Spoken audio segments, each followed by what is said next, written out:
Thank you for the invitation to say a few words today. We're particularly celebrating the third anniversary of the Solution Tech Group, a milestone that reflects a really exciting journey from a small Canberra startup now to a nationally recognised cybersecurity provider.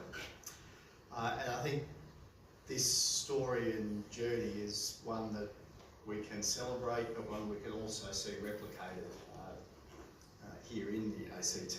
We're pleased as a local government to be able to support just this sort of growth journey for startups, and we do so through our partnership and financial support for the Canberra Innovation Network and the Canberra Cyber Hub, as well as through a range of business grants and accelerator programs. And I think we're having some success, and we're seeing this in a measurable way across the ACT economy. So over the last decade, we've seen hundreds of local startups launched here in Canberra that have scaled to national and international level. So there's been 6,700 new businesses launched in the ACT since 2021-22, and this is amongst the highest rate of business startups in Australia. In fact, the total number of businesses operating in the ACT now has climbed to around 37,000, and as I mentioned, a very fast rate of business growth, principally driven by small and medium-sized enterprises.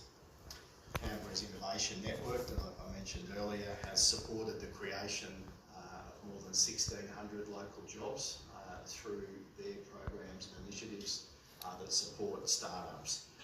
And that's contributed more than $200 million to the Territory's growth state product.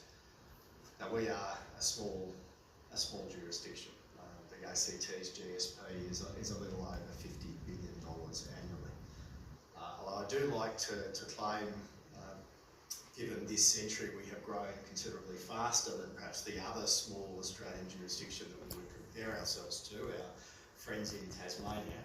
The ACT economy was about the same size as the Tasmanian economy in the year 2000.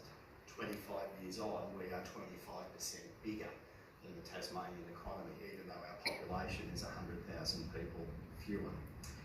Our economy overall has grown by more than 47% over the last decade, which is the fastest growth of all of the Australian states and territories. And that growth has been sustained now for 35 consecutive years. So no other part of Australia has had that level of sustained economic growth. And I'd be surprised if there were many parts of the world, in fact, that had gone 35 years without a single year of economic decline. When you consider GFC, COVID, these have been pretty significant shocks around the world, and yet the ACT have managed to sustain that economic growth. And that is due, in considerable measure, obviously, to the presence of the Australian government in the city as a really important stabiliser for our economy.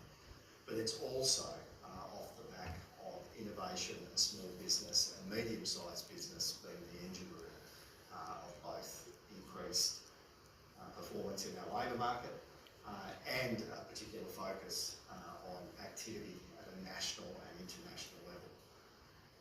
Now, a politician from the other side of politics, John Key, a former New Zealand Prime Minister, made an observation that no small economy ever got rich buying and selling from themselves. And I think that is a truism for small economies, and is very relevant for the ACT.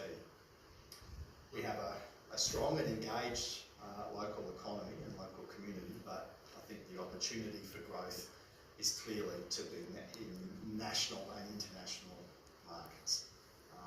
And that, I think, is an avenue now as we look into what is a more challenging international trade environment and a more challenging national security environment.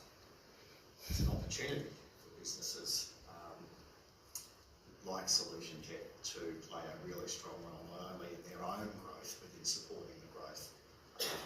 businesses. Now, at a national level, the Australian government has set a very clear direction through the Cyber Security Act, which is a key step in safeguarding critical infrastructure and protecting Australia from cyber threats. And from our perspective, the ACT, like the other states and territories, will continue to work closely with the Commonwealth Government to ensure that we can all move forward with a greater degree of confidence in the face of what are clearly evolving challenges. At its core, what we need to do is to boost digital resilience across all levels of our economy and community.